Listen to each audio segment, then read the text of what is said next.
Hey guys, just wanted to make a quick video showing some tips and tricks and things that I do when I play Lure Manager to try and ensure a good outcome, as well as to show and explain how some things can go wrong and what you can possibly do to prevent them.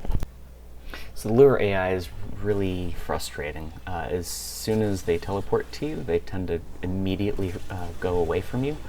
And if you run after them, they will just continue to fly away from you as fast as they can, basically. So the thing to do once they teleport to you is to just sit tight, or maybe go in the opposite direction even, so that they will head back in your direction. And once they start coming back in your direction, then you can approach them and they won't just sort of fly in the opposite direction. Also, if you drop them off and then just immediately void dash or arc wing away, then they will tend to drift by like tens of meters, maybe even over 100 meters in the direction that you went. So you need to wait a little bit after interacting with them to perk them. You basically need to wait until the display updates, and once that does, then you're free to leave in whatever way you want. But so especially if you can't really risk them drifting away, it's really important to make sure that you wait and maybe even watch and see the display has been updated before you go anywhere.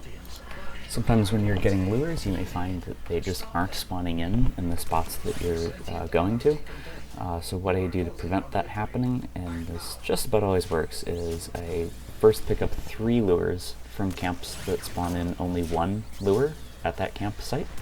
And then I go, once I've got those 3, I go to a camp that spawns in 2 lures at that site. And that just about always works. If I still have 2 lures left to pick up, then just about always I'll get a pair spawning in one of those camps that has 2 at it.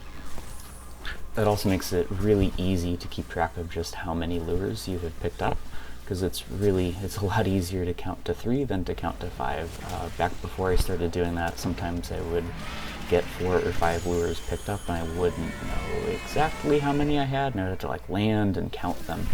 But ever since I started picking up 3 just at sites, at camps that have just 1 at them, I haven't had that issue. So if you have a fully charged lure on you and it tethers to the Eidolon first, and then you teleport that lure away, it'll untether from the Eidolon, which will then cause the Eidolon to despawn and teleport to somewhere else on the map. So you really want to avoid that. So what I usually do to try and prevent that is I stay basically right at the Eidolon's feet, and I watch, and as soon as the DPS's lure teleports to them and tethers, then I'll get out from under the Eidolon's feet and place my wisps, or my motes rather, or fly off and charge lures, or whatever I've got to do. But if after quite a while the host's lure isn't teleporting to him, then I will get out from under the Eidolon's feet so that mine teleport to me, and hopefully one of them is charged, so that hopefully I can get that Eidolon tethered, and that's what I do here. Also, whenever you park a lure that you expect the DPS to pick up, you should really mark it as ally, like waypointed, and you should also type in chat asking them to pick it up, or just telling them that you parked it, or if you're in voice chat, of course, you can just tell them in voice chat that you dropped it off. But you shouldn't really just assume that they will just pick up the lure. I find if I don't specifically tell them to pick it up, they often won't. Even if I do tell them to, sometimes they won't. So if the lures get too close to the area where everybody's putting in their shards, then that can cause all kinds of problems. For one thing, when you go to put your shard in, since you press the same button to place a shard as you do to park a lure, you may accidentally just park and pick up the lure over and over again. And if you're pressing X to shard at the same time that somebody else is, you could accidentally park a lure, and then somebody else could accidentally pick it up, which can cause all kinds of issues where somebody doesn't realize they have a lure on them, and so they end up teleporting it away. It can just cause you to not put in a shard when you wanted to be putting in a shard, which can just make the whole sharding cycle will take quite a bit longer. So to prevent that, what you can do is you can just keep the lures back behind that big crack in the middle of the rock that everybody's standing on when they put their shards in. As long as the lures are low to the ground and behind that crack, you can go all the way forward, and the lures won't be able to actually move forward past that crack, so they'll stay a good little bit behind and not cause you any problems. So once the Hydrolyst is captured, what you ideally want is you want the loot lure to be marked ally, and you want that one lure kind of all by itself to be teleported to the gate and parked all by itself, so that everyone can clearly see exactly where the loot will drop, so they can get positioned right behind it, and they can just immediately dash through the loot as soon as the lure pops. In order to do that, you need to reliably identify and mark the loot lure, and one person needs to be teleporting that lure and no other lures. So I think in the fully ideal, perfect world, what happens is the DPS teleports the loot lure, and then the lure manager teleports the other two. So that way, if something went wrong and all of that, if the loot lure was misidentified or something, then all of the lures are by the gate, and so it isn't really that big of a setback. In that case, people just void dash elsewhere, and the hunt mostly moves on. You just lose a few seconds. So what I'll usually do is I'll just teleport all three of the Hydrolyst lures from Shrine to the Hydrolyst myself as lure manager, and I'll try to identify and mark the first one that tethers. Sometimes you can't, because just the lures are basically just inside each other, and so you can't really tell which of the two that are just inside and on top of each other the tether is really connecting to. If that happens, it isn't really that big of a deal. I can deal with that later. So like if I'm not able to identify which one tethers first, then once the last thing is broken, I'll just mark any of the lures at all, just one maybe that's closest to me, or the one that's standing separate from the others. I'll just mark any one of them as ally. But in any case, whichever lure it is that I do mark as ally, I will park it, and I'll park it basically as early on as I can to give the DPS as much time as possible to see, oh hey, there's a lure marked, maybe I should pick it up. Yeah. So then once the last one is broken and I have my one lure marked and parked, then I'll fly to the gate, and I'll place a haste mote at the gate if I'm Wisp, and whether I'm Wisp or say Trinity, I'll park my mech at the gate to just keep the door held open. So those two things, they both basically help in the event that we somehow failed to teleport the loot lure to the gate. So that way people can just fly off to where the loot was, they can suck it up with their Itzel, and they can just fly straight through the gate because it's held open by the mech. And haste mote at the gate will help them fly to the loot and back quicker. So those are both kind of good, just in case something somehow goes awry. This also teleports the other two lures away, so that way there's only one lure tethered to the Eidolon, so that just is an additional layer that guarantees that the lure that I marked and parked is actually the loot lure. And I'll even verify, yep, these other two lures teleported to me, and neither of them is the loot lure. So that'll give several different layers of redundancy, just so that, really when somebody makes a mistake, it just minimizes the chances that there even is any setback at all, and if there is a setback, it minimizes the amount of time lost. So it's just, you have over 45 seconds to do different things, and that amount of time gives you more than enough time to do all of those things. So it's like, what else are you going to do, right? It helps to ensure that things will go as smoothly as possible. So here I make a mistake. So there's one Bombalist that spawns at the Teralyst's feet. Assuming certain conditions are met, those conditions should generally be met, but so there usually is one bomb that spawns at the Eidolon's feet, and sometimes the DPS needs that one extra bomb at the Eidolon's feet in order to finish charging their lure. which means you, as lure manager, need to ensure that there aren't any, that you don't have any uncharged lures nearby that can steal that charge from them.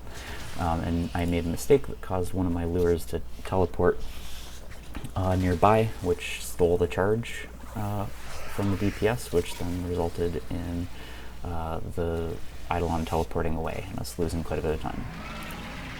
What usually causes that is that some lure managers will pick up 1 or 2 lures on their way to the Teralyst first shield.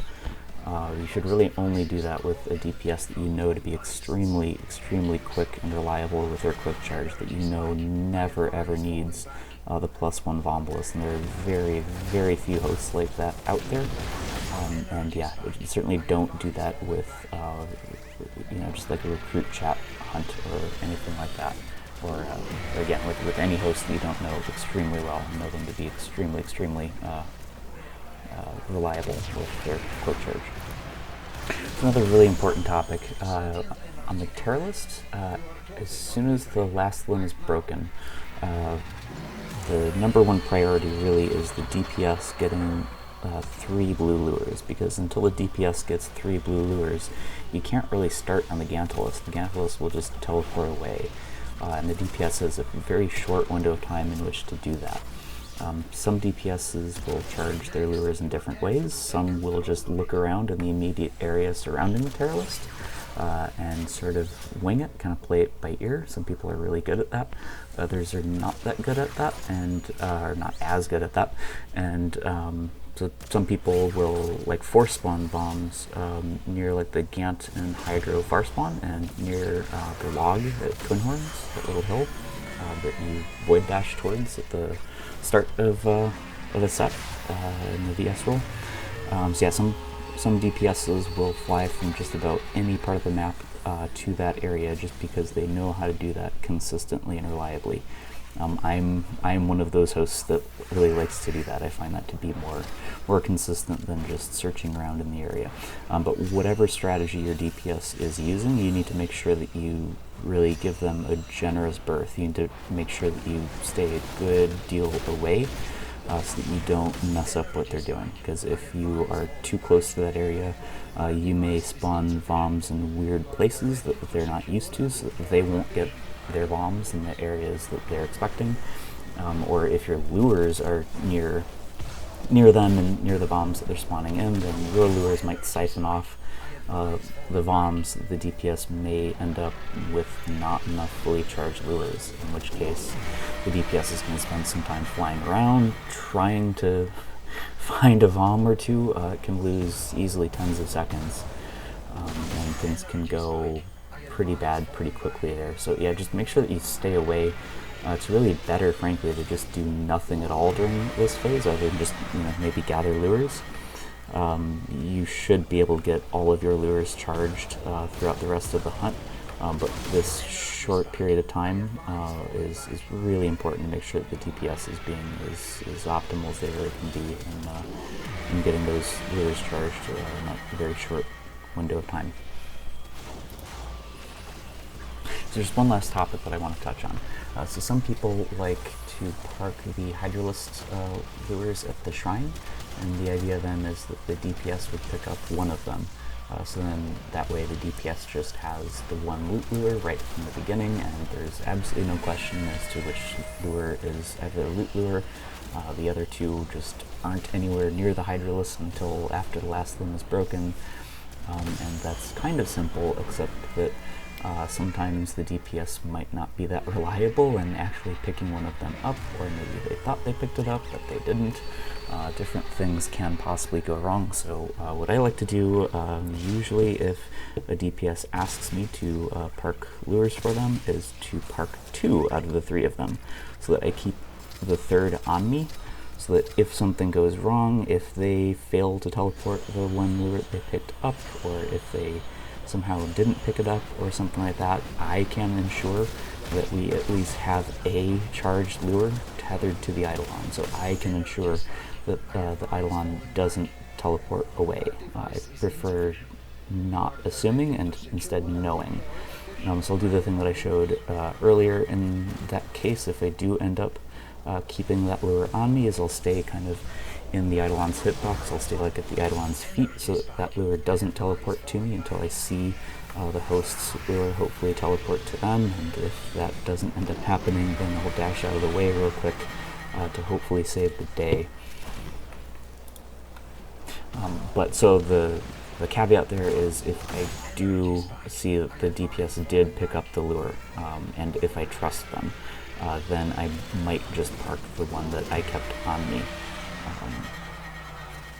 But if it's with a host that I don't know that well, or that I haven't really hunted with before, or that I somewhat distrust, then I will make sure that I still have a lure on me so that I can ensure that it goes well no matter what it is that I do. And then I guess for a bonus tip, so this can be handy if you're struggling to teleport the lures in time. Sometimes you might have a lot of desync, packet loss, really high ping, different things like that. So one thing that can help with that is this trick, which is instant teleporting. So you do have to be really careful to do this right. You can spectacularly mess up if you get it wrong. But what you do is basically as the Eidolon is standing up for the cap shot, as he starts to stand up, you void dash straight up in the air, and you void dash through like maybe 3 energy pads worth of just dashing straight up in the air, so you're basically like right at the max height of the map of the Plains of Eidolon. And then as soon as you hear the ding, you get into Arcwing and you fly over to the gate and you ground slam on the ground right near the gate, and because you went up so high and you were up there for long enough, the lure was basically the entire time just looking for some way to teleport to you, so it'll be kind of pre-primed to do that, and so it should basically teleport to you the moment you touch the ground. So you should be spamming X or whatever your key binding is to park it just from the first moment you land. It should teleport to you pretty much immediately. Just be sure to dash straight up in the air, and yeah, make sure that you don't get into Arcwing until you are quite a ways up there, because otherwise the lure could kind of drift away on you a little bit and untether. So that's kind of the big risk that you're taking. But if you're really struggling to teleport the lures on time, then that is a trick that maybe you might want to try. So anyway, that's about it. I hope you guys found this helpful, and if you did, I guess give it a like. Yeah, I just like kind of documenting and recording some interesting things that I've learned, that I've discovered, kind of sharing little things that I think might possibly be helpful with other people. So, you know, I'll continue to do that. Will I continue to make like guides per se? I don't know, but yeah, just as I discover kind of new tips and tricks and interesting things in the game, yeah, I'll share it with you guys. Anyways, see you around. Good luck. Have fun. Take care, guys.